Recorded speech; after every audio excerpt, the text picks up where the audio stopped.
কখন আপনার বাচ্চাকে হার্টের ডাক্তার দেখাবেন? যদি কোনো রোগীর হার্টে জন্মগত ছিদ্র বা অন্য কোনো সমস্যা থাকে, তাহলে তার জন্য ওই রোগীর শরীরে কতগুলো লক্ষণ বা উপসর্গ দেখা দেবে। এই উপসর্গগুলো দেখে যদি আপনার মনে হয় যে আপনার বাচ্চা বা আপনার রোগীর হার্টে সমস্যা আছে, তাহলে তাকে নিয়ে একজন হার্টের ডাক্তারের কাছে যাবেন। তিনি আপনার বাচ্চাকে পরীক্ষা-নিরীক্ষা করে ডায়াগনোসিস কনফার্ম করবেন। কারণ সব রোগীকে তো আর নিয়মমাফিক হার্টের ডাক্তারের কাছে নেওয়া হয় না।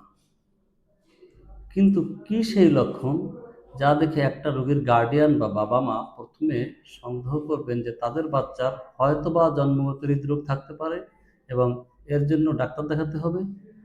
তাই এ সম্পর্কে সবার কিছুটা প্রাথমিক ধারণা থাকা প্রয়োজন। কিন্তু দুঃখজনক হলেও সত্য যে আমাদের দেশের অধিকাংশ মানুষেরই কনজেনিটাল হার্ট ডিজিজ বা জন্মগত হৃদরোগ এবং তার উপসর্গ সম্পর্কে কোনো ধারণাই নাই। আর এখানেই রয়েছে সঠিক সময়ে সঠিক চিকিৎসা না পাওয়ার মূল কারণ। আর সেখান থেকেই সব রকমের জটিলতার শুরু। তাই আজকের এই সংক্ষিপ্ত আলোচনায় সব ধরনের জন্মগত হৃদরোগের কমনলি যে সমস্যাগুলো দেখা দেয় বা লক্ষণগুলো দেখা দেয় সে সম্পর্কে সংক্ষেপে আলোচনা করব। আশা করি এই লক্ষণগুলোর সাথে মিলিয়ে কোনো রোগীর বাবা-মা বা গার্ডিয়ান তাদের বাচ্চাদের জন্মগত হৃদরোগ আছে কিনা সে সম্পর্কে প্রাথমিক ধারণা পাবেন এবং সিদ্ধান্ত নিতে পারবেন যে তাদের বাচ্চাকে হার্টের ডাক্তার দেখাতে হবে কি হবে না। এই লক্ষণগুলোর মধ্যে প্রথমেই আসে শ্বাসকষ্ট। কনজেনিটাল হার্ট ডিজিজের একটা বাচ্চার জীবনের কোনো না কোনো পর্যায়ে শ্বাসকষ্ট দেখা দেবে। এ সময় বাচ্চা বা রোগী ঘন ঘন জোরে জোরে শ্বাস নেয়, বুকের মধ্যে ঘড় ঘড় শব্দ হয়, খাওয়ানোর সময় একটানা খেতে পারে না, তাকে বিরতি নিয়ে নিয়ে খেতে হয়। সামান্য কান্নাকাটি এবং খেলাধুলা করলে এই সমস্যা বেড়ে যায়। এ সময় তাদের বুকের পাঁজরের দুই পাশ ভিতরে দেবে যেতে থাকে। এরপরে আসে ঘন ঘন শ্বাসযন্ত্রের ইনফেকশন। কনজেনিটাল হার্ট ডিজিজের রোগীরা ঘন ঘন জ্বর, ঠান্ডা, কাশি এবং নিউমোনিয়ায় আক্রান্ত হয়। তাদেরকে নিয়ে প্রায় ডাক্তারের কাছে ছুটাছুটি করা লাগে। মাঝে মধ্যে তাদেরকে হাসপাতালে ভর্তি হয়ে চিকিৎসা নেওয়া লাগে। ৩ নম্বরে আসে দুর্বল স্বাস্থ্য। একটা কনজেনিটাল হার্ট ডিজিজ বা জন্মগত হৃদরোগের বাচ্চার স্বাস্থ্য খুবই খারাপ হয়।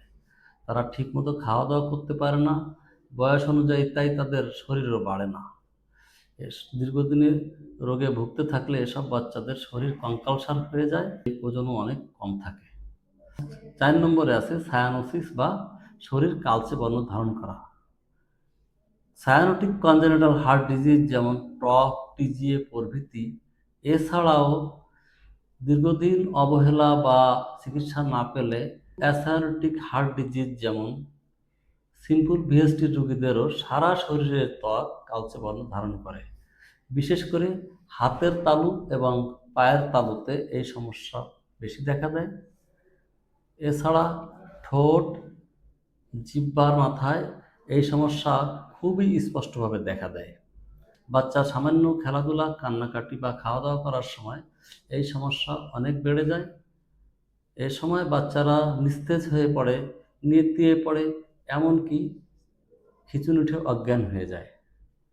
৫ নম্বরে আছে কনজেনিটাল হার্ট ডিজিজের বাচ্চার বুকের আকৃতিগত পরিবর্তন। এদের বুকের খাঁচা সামনের দিকে ফুলে ওঠে, বুকের দিকে তাকালে জোরালো এবং ঘন ঘন হৃদস্পন্দন স্পষ্ট দেখতে পাওয়া যায়। আর বুকের উপর হাত রাখলে হাতে এক ধরনের বিশেষ কম্পন বা থ্রিল অনুভূত হয়। মোটা দাগে এইগুলো হচ্ছে কনজেনিটাল হার্ট ডিজিজ বা জন্মগত হৃদরোগগুলোর কমন লক্ষণ। তাই আপনার বাচ্চা বা আপনার রোগীর মধ্যে যদি এসবের কোনো একটা লক্ষণও দেখা দেয়, তাহলে কোনো রকম দেরি না করে বাচ্চাকে নিয়ে একজন শিশু বিশেষজ্ঞ ডাক্তারের কাছে যাবেন। তিনি আপনার বাচ্চাকে পরীক্ষা-নিরীক্ষা করে দেখবেন এবং প্রয়োজন হলে ২-১টা ইনভেস্টিগেশন করে সঠিক ডায়াগনোসিসে পৌঁছাবেন। সবচেয়ে ভালো হয় শুরুতেই একজন কার্ডিয়াক সার্জনের কাছে দেখা করতে পারলে। কিন্তু আমাদের সংখ্যা এতই কম যে আপনি চাইলেও সহজে আমাদেরকে খুঁজে পাবেন না।